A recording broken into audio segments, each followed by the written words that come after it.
சிவராத்திரி அன்று எந்த ராசிக்காரர்கள் எந்த பொருளை கொண்டு அபிஷேகம் செய்ய வேண்டும் தெரியுமா? மேச ராசிக்காரர்கள் சிவராத்திரி அன்று வெல்லம் கலந்த நீரை கொண்டு அபிஷேகம் செய்ய வேண்டும்.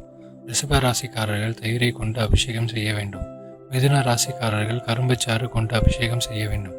கடக ராசிக்காரர்கள் சர்க்கரை சேர்த்த பால் கொண்டு அபிஷேகம் செய்ய வேண்டும். சிம்ம ராசிக்காரர்கள் சிவப்பு சந்தனம் கலந்த பாலால் அபிஷேகம் செய்ய வேண்டும். கன்னி ராசிக்காரர்கள் வெறும் பால் கொண்டு அபிஷேகம் செய்ய வேண்டும். துலாம் ராசிக்காரர்கள் பசுமாட்டு பால் கொண்டு அபிஷேகம் செய்ய வேண்டும். விருச்சிக ராசிக்காரர்கள் தேன் அல்லது சர்க்கரை கலந்த நீரால் அபிஷேகம் செய்ய வேண்டும். தனுசு ராசிக்காரர்கள் குங்குமப்பூ கலந்த பாலால் அபிஷேகம் செய்ய வேண்டும். மகர ராசிக்காரர்கள் நல்லெண்ணெயால் அபிஷேகம் செய்து வில்வ பழத்தை படைத்து வழிபட வேண்டும்.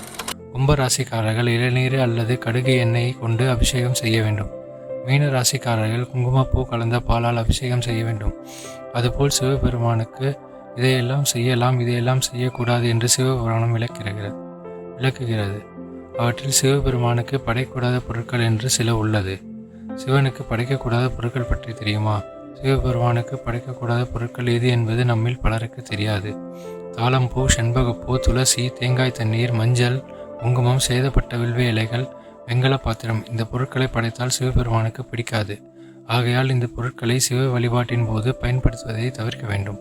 வில்வ இலைகளை படைக்கும் போது சேதமடைந்த இலைகளை படைக்கக்கூடாது. நல்ல நிலையில் உள்ள இலைகளை மட்டுமே படைக்க வேண்டும்.